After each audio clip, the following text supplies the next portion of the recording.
Thank you guys for joining in today. Back with another video.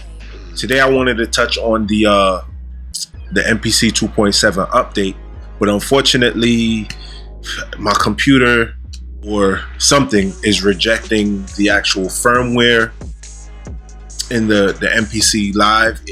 I was able to update the firmware and update to 2.7 software, but when it connects to the computer, it's stuck in the looking for computer.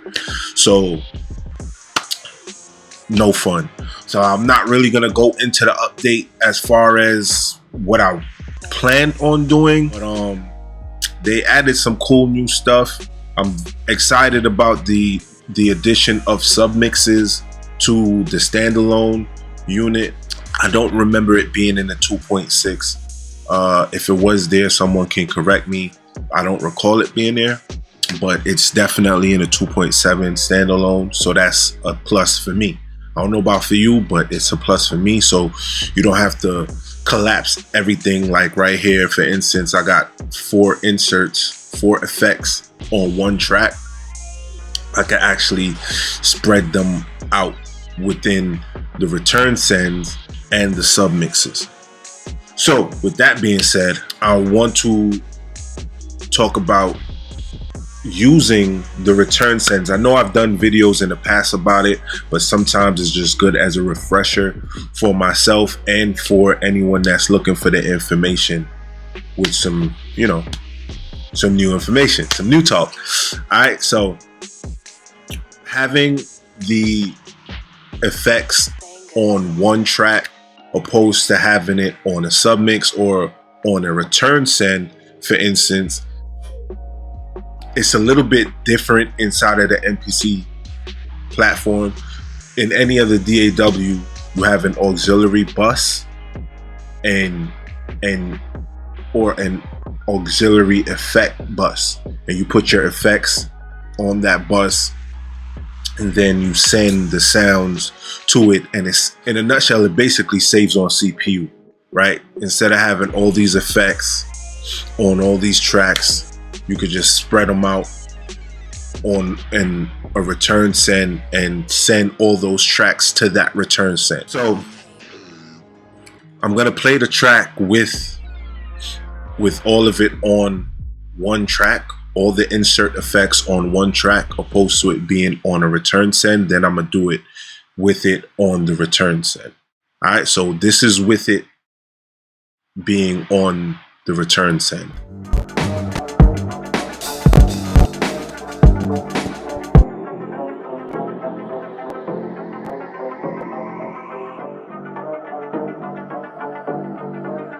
All right, that's with it being on the return send. I need to change the buffer rate. Should be good. All right, so that's with it on the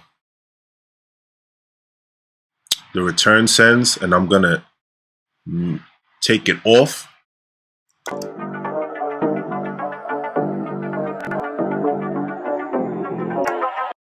Now I'm gonna unmute the return sends, and I'm gonna play it with it. The same effects that are turned off here are on the return sends.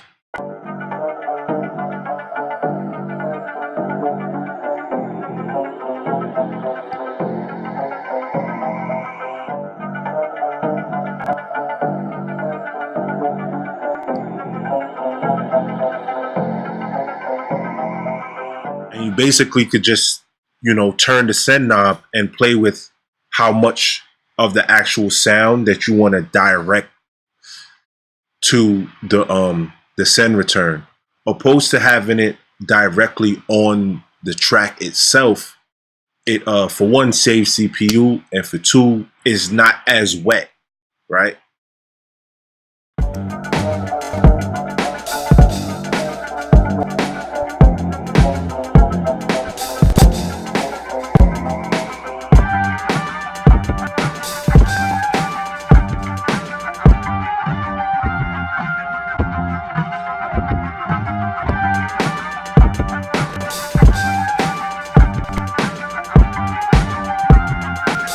thing doesn't want me to be great.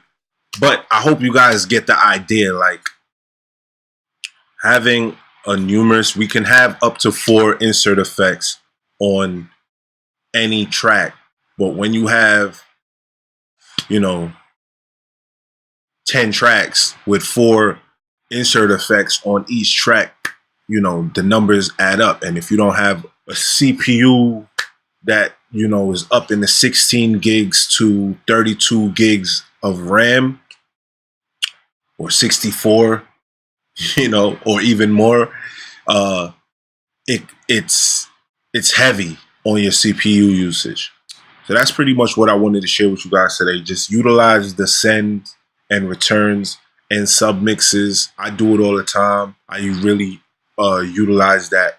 I don't really mix inside of the MPC as much, mainly because of the CPU spikes.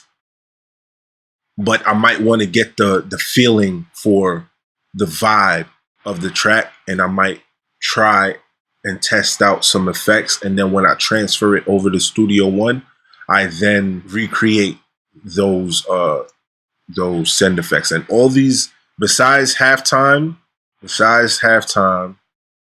and Hornet and Mixing Key, these are all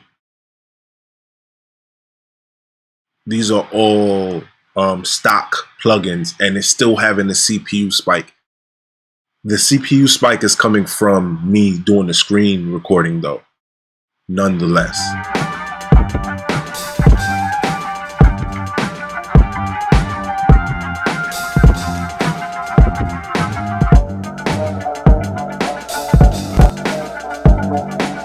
Yeah, it doesn't want me to be great.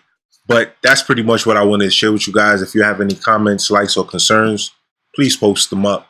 I will get back to you at my most earliest convenience.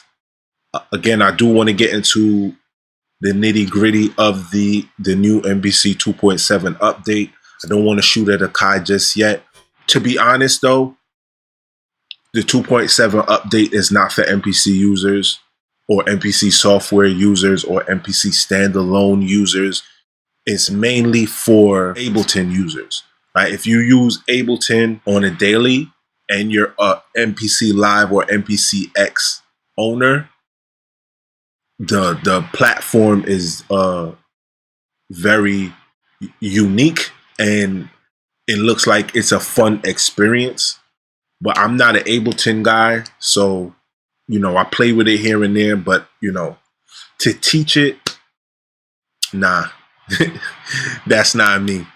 Alright. But yeah, man. Do remember that music is life. It is our DNA. Keep banging. Peace. Love, light. Till next time. Peace.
Peace.